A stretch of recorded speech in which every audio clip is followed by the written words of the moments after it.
নমস্কার বন্ধুরা, মৌপ্রিয়ার রান্নাঘরে আপনাদের সকলকে স্বাগত। আবারও একটি নতুন রেসিপি নিয়ে আপনাদের মাঝে চলে এসেছি। আজকে আমি বানাতে চলেছি চিকেনের একটি পাতলা ঝোল, কিন্তু এটি খেতে কিন্তু দুর্দান্ত হয়। অল্প মশলা দিয়ে আপনারা এটি একদম বাড়িতে তৈরি করে দেখবেন, আমি যেভাবে করে দেখিয়েছি।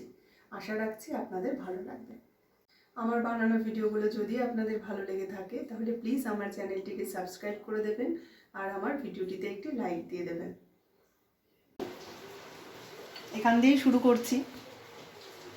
সামান্য হলুদ গুঁড়ো আর ভিনিগার দিয়ে আমি চিকেনটাকে ম্যারিনেট করে বেশ কিছুক্ষণ রেখে দেব। সব সময় মশলা দিয়ে না খেয়ে মাঝে মাঝে কিন্তু একটু হালকা পাতলা চিকেনের ঝোল খেতেও ভালো লাগে, তাই না? তাই আজকে কিন্তু আমি খুব বেশি মশলার ব্যবহার করব না, একটু হালকাভাবেই আজকে চিকেনের একটা ঝোল বানাবো আলু দিয়ে। পেঁয়াজগুলোকে এরকমভাবে ফার্স্টে একটু কেটে নিচ্ছি। আমি একটাই পেঁয়াজ এখানে ব্যবহার করেছি, একটু মিডিয়াম সাইজের পেঁয়াজ।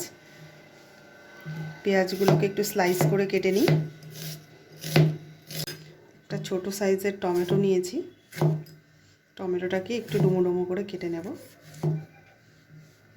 হাত থেকে স্লিপ করে যাচ্ছে টমেটোটা। আমি একটি মশলা তৈরি করে নেব, তাতে দিয়ে নিচ্ছি এই কয়েক কোয়া রসুন, আদার টুকরো আর কয়েকটি কাঁচা পাকা লঙ্কা। মাংসের আলুগুলো ভেজে নিই।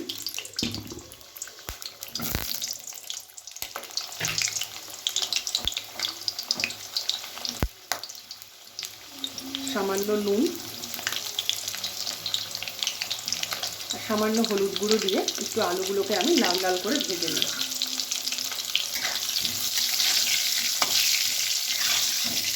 গ্যাসের আঁচ কমিয়ে বেশ খানিকক্ষণ ধরে আমি আলুগুলো ভেজেছি।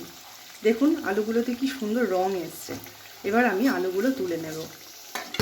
চিকেনের ঝোল করলে আলুগুলো কিন্তু বেশ খানিকক্ষণ ধরে এরকম ভেজে নিলে ঝোলে পড়লে আলুগুলো কিন্তু খেতে খুবই স্বাদ হয়। এবারে আমি চিকেনগুলোকে এই তেলের মধ্যে একটুখানি হালকা ভেজে নেব।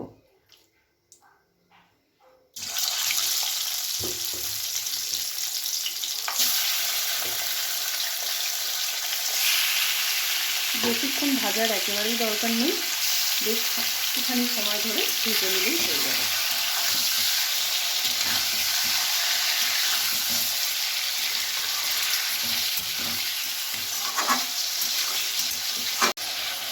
দেখুন ঠিক হালকা ভাজা হয়ে গেছে। এবার আমি চিকেনগুলোকে তুলে নেব।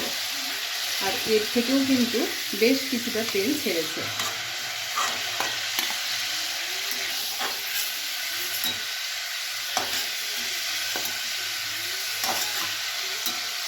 তেলের মধ্যেই আমি ফোড়ন দিয়ে নেব একটি তেজপাতা, শুকনো লঙ্কা, একটি দারচিনি, দুটো এলাচের টুকরো আর দুটো লবঙ্গ।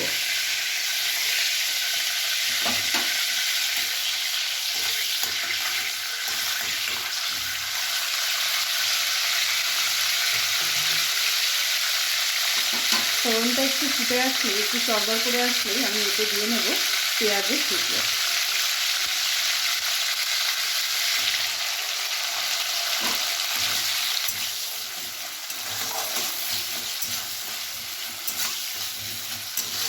পেঁয়াজটা ভালোভাবে একটু ভাজা হয়ে গেছে।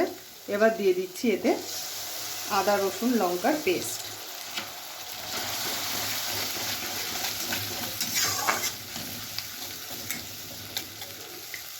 কিছু গুঁড়ো মশলা এর সঙ্গে আমি অ্যাড করব। হলুদ গুঁড়ো,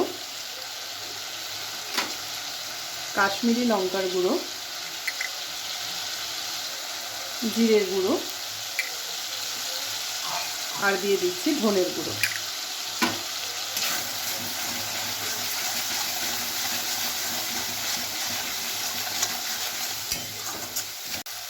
কেটে রাখা টমেটো আর এর সাথে দিয়ে নিচ্ছি আমি নুন সামান্য পরিমাণে। দিয়ে এই মশলাটাকে আমি কিছুক্ষণ কষে নেব ভালো করে।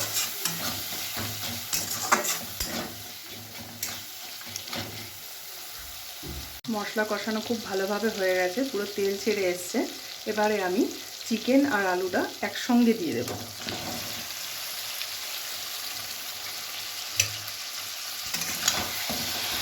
মশলার সঙ্গে ভালো করে মিশিয়ে নিচ্ছি। আর একটু সময় আমি মশলার সঙ্গে একে কষতে দেব, তারপরে আমি এতে জল দেব। ততক্ষণে আমি একটু জল ফুটিয়ে নিই। ভালোভাবে আমার মাংস কষানো হয়ে গেছে, এবার আমি এতে জল দিয়ে নেব। আমি জলটা কিন্তু গরম করে নিয়েছি।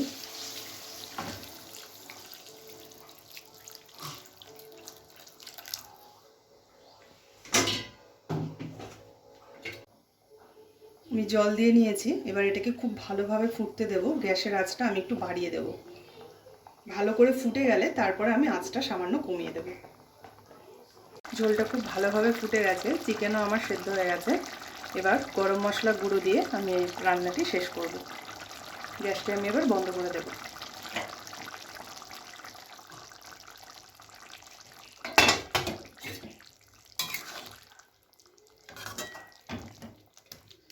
এবারে এটিকে একটু ঢেকে রাখবো, তারপরে আমি এটাকে নামাবো। পাতলা করে চিকেনের ঝোল কিন্তু আমার একদম রেডি। গরম গরম ভাতের সঙ্গে এটিকে খেতে কিন্তু অপূর্ব লাগবে। একদমই বেশি তেল মশলা নেই। আপনারা অবশ্যই বাড়িতে একবার ট্রাই করে দেখবেন। আশা করি আপনাদের ভালো লাগবে।